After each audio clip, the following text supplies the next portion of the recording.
हाय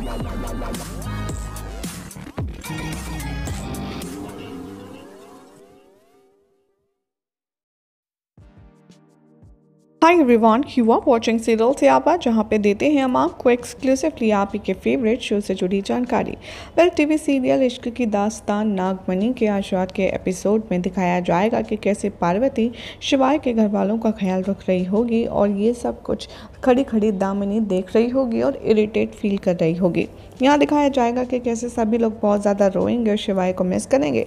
तभी पार्वती सबको समझाते हुए नजर आएगी और कहेगी कि देखिए, आप तो घर की बड़ी हैं ना दादी जी, आप नहीं खाएंगे तो कोई कैसे खाएगा, चलिए आप तो खाइए। तभी दादी जी अपने बेटों को इशारा करती हैं और कहती हैं खाने के लिए। यहाँ सभी लोग रोते रोते शिवाय को याद करते हुए खाते हैं और तभी पार्वती कहती है मन ही मन कि मैं बस सबको ऐसे ही एक साथ रख के अपनी अष्टलक्ष्मी वाली सारी क्वालिटीज़ को पूरा कर लूँगी और फिर शिवाय मेरे पास होगा। तभी पार्वती को देखकर यहाँ पर बहुत ज़्यादा इरिटेट फील करती है दामिनी और कहती है कि तुम जो सोच रही हो वैसा बिल्कुल नहीं होगा। जिस तरीके से इन सब के दिमाग में मैंने नेगेटिविटी भर दी है और अपने साथ मिला लिया है, ठीक वैसे ही मैं शिवाय को भी अब जल्द से जल्द अपने पास वापस बुला लूँगी और तुम कुछ नहीं कर पाओगी।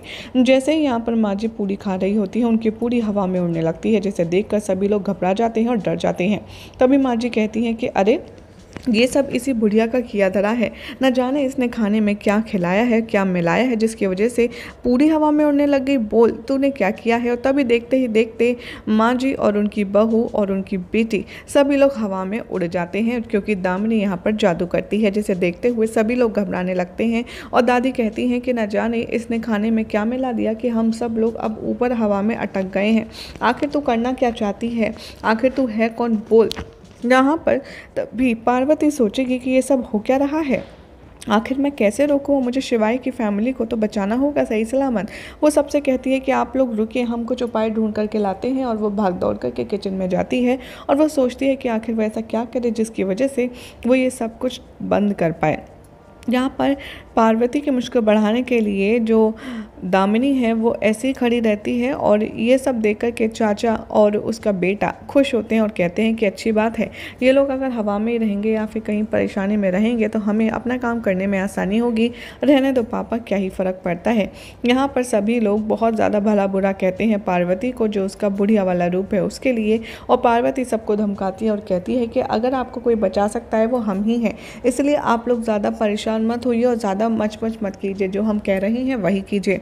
पार्वती यहाँ से किचन में से एक अभिमंत्रित जल लाती है और वो सबसे कहती है लड़कों से कि अरे हट्टे कट्टे लड़के होने के बावजूद भी आप लोग क्या तक तक हमारा मुंह देख रहे हैं, जाइए सीढ़ी लाइए, स्टूल लाइए और इन लोगों को नीचे उतारिए। ऐसा ही होता है, सब लोग पार्वती की बात मानते हैं और सीढ़ी से यहाँ पर इन दोनों को जो भी हवा में होते हैं सबको उतार लेते हैं। और तभी पार्वती सजेस्ट करती है कि अब आप इनको रस्सी से बांध लीजिए, क्योंकि अब दोबारा ये लोग उड़ गए तो हमें फिर से इतनी मशक्क़त करनी होगी। ये सुनते ही यहाँ पर जो दादी हैं और जो पार्वती की सास है वो गुस्से में आ जाती हैं और कहती हैं कि अच्छा अब तो हमें रस्सी से बांधेगी, तेरी ये इतनी हिम्मत। और तभी पार्वती कहती है तो आप ऊपर से फिर से टांगना चाहती हैं, और वो इनडायरेक्टली धमकी देती है। और तभी सब लोग उसकी बात मानते हैं और उसको यहाँ पर रस्सी से बांध दिया जाता है। देखते ही देखते पार्वती जबरन इन दोनों के मुँह में वो अभिमंत्रित जल डालती है, जिससे इनकी जो रियल याददाश्त है वो वापस आ जाती है। यानी कि इनके अंदर जो नेगेटिविटी भरी होती है ये लोग उससे बाहर आ जाते हैं और बहुत ही नॉर्मल तरीके से बिहेव करते हैं और पूछते हैं कि अरे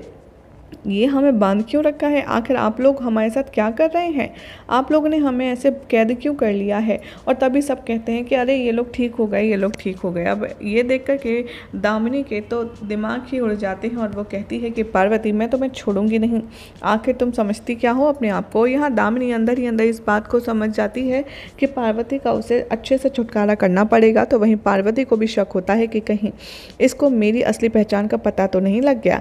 अब देखना होगा काफ़ी ज़्यादा इंटरेस्टिंग कि आने वाले एपिसोड में आखिर इन दोनों बहनों के बीच में किसकी होती है हार, किसकी होती है जीत और शिवाय किसके पास वापस आता है। मतलब ऐसे एक्सक्लूसिव अपडेट्स के लिए hi everyone, you are watching serial Siyapa, जहां पे देते हैं हम आपको एक्सक्लूसिवली आप ही के फेवरेट शो से जुड़ी जानकारी।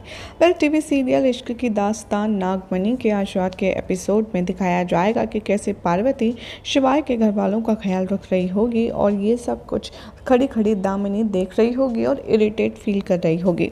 यहाँ दिखाया जाएगा कि कैसे सभी लोग बहुत ज़्यादा रोएंगे और शिवाय को मिस करेंगे। तभी पार्वती सबको समझाते हुए नजर आएगी और कहेगी कि देखिए आप तो घर की बड़ी हैं ना दादी जी, आप नहीं खाएंगे तो कोई कैसे खाएगा, चलिए आप तो खाइए। तभी दादी जी अपने बेटों को इशारा करती हैं और कहती हैं खाने के लिए। यहाँ सभी लोग रोते रोते शिवाय को याद करते हुए खाते हैं और तभी पार्वती कहती है मन ही मन कि मैं बस सबको ऐसे ही एक साथ रख के अपनी अष्टलक्ष्मी वाली सारी क्वालिटीज़ को पूरा कर लूँगी और फिर शिवाय मेरे पास होगा। तभी पार्वती को देखकर यहाँ पर बहुत ज़्यादा इरिटेट फील करती है दामिनी और कहती है कि तुम जो सोच रही हो वैसा बिल्कुल नहीं होगा। जिस तरीके से इन सब के दिमाग में मैंने नेगेटिविटी भर दी और अपने साथ मिला लिया है, ठीक वैसे ही मैं शिवाय को भी अब जल्द से जल्द अपने पास वापस बुला लूँगी और तुम कुछ नहीं कर पाओगी। जैसे ही यहाँ पर माँ जी पूरी खा रही होती है, उनकी पूरी हवा में उड़ने लगती है, जिसे देखकर सभी लोग घबरा जाते हैं और डर जाते हैं। तभी माँ जी कहती हैं कि अरे ये सब इसी बुढ़िया का किया धरा है, न जाने इसने खाने में क्या खिलाया है, क्या मिलाया है, जिसकी वजह से पूरी हवा में उड़ने लग गई। बोल तूने क्या किया है। और तभी देखते ही देखते माँ जी और उनकी बहू और उनकी बेटी सभी लोग हवा में उड़ जाते हैं, क्योंकि दामिनी यहाँ पर जादू करती है, जिसे देखते हुए सभी लोग घबराने लगते हैं। और दादी कहती हैं कि न जाने इसने खाने में क्या मिला दिया कि हम सब लोग अब ऊपर हवा में अटक गए हैं। आखिर तू करना क्या चाहती है, आखिर तू है कौन, बोल। यहाँ पर तभी पार्वती सोचेगी कि ये सब हो क्या रहा है, आखिर मैं कैसे रोकूँ, मुझे शिवाय की फैमिली को तो बचाना होगा सही सलामत। वो सबसे कहती है कि आप लोग रुकिए, हम कुछ उपाय ढूंढ करके लाते हैं। और वो भाग दौड़ करके किचन में जाती है और वो सोचती है कि आखिर वो ऐसा क्या करे जिसकी वजह से वो ये सब कुछ बंद कर पाए। यहाँ पर पार्वती की मुश्किल बढ़ाने के लिए जो दामिनी है वो ऐसे ही खड़ी रहती है और ये सब देख कर के चाचा और उसका बेटा खुश होते हैं और कहते हैं कि अच्छी बात है, ये लोग अगर हवा में ही रहेंगे या फिर कहीं परेशानी में रहेंगे तो हमें अपना काम करने में आसानी होगी। रहने दो पापा, क्या ही फ़र्क पड़ता है। यहाँ पर सभी लोग बहुत ज़्यादा भला बुरा कहते हैं पार्वती को, जो उसका बुढ़िया वाला रूप है उसके लिए। और पार्वती सबको धमकाती है और कहती है कि अगर आपको कोई बचा सकता है वो हम ही हैं, इसलिए आप लोग ज़्यादा परेशान मत होइए और ज़्यादा मच मत कीजिए, जो हम कह रहे हैं वही कीजिए। पार्वती यहाँ से किचन में से एक अभिमंत्रित जल लाती है और वो सबसे कहती है लड़कों से कि अरे हट्टे कट्टे लड़के होने के बावजूद भी आप लोग क्या तक हमारा मुंह देख रहे हैं, जाइए सीढ़ी लाइए, स्टूल लाइए और इन लोगों को नीचे उतारिए। ऐसा ही होता है, सब लोग पार्वती की बात मानते हैं और सीढ़ी से यहाँ पर इन दोनों को जो भी हवा में होते हैं सबको उतार लेते हैं। और तभी पार्वती सजेस्ट करती है कि अब आप इनको रस्सी से बांध लीजिए, क्योंकि अब दोबारा ये लोग उड़ गए तो हमें फिर से इतनी मशक्क़त करनी होगी। ये सुनते ही यहाँ पर जो दादी हैं और जो पार्वती की सास है वो गुस्से में आ जाती हैं और कहती हैं कि अच्छा अब तो हमें रस्सी से बांधेगी, तेरी ये इतनी हिम्मत। और तभी पार्वती कहती है तो आप ऊपर से फिर से टांगना चाहती हैं, और वो इनडायरेक्टली धमकी देती है और तभी सब लोग उसकी बात मानते हैं और उसको यहाँ पर रस्सी से बांध दिया जाता है। देखते ही देखते पार्वती जबरन इन दोनों के मुँह में वो अभिमंत्रित जल डाल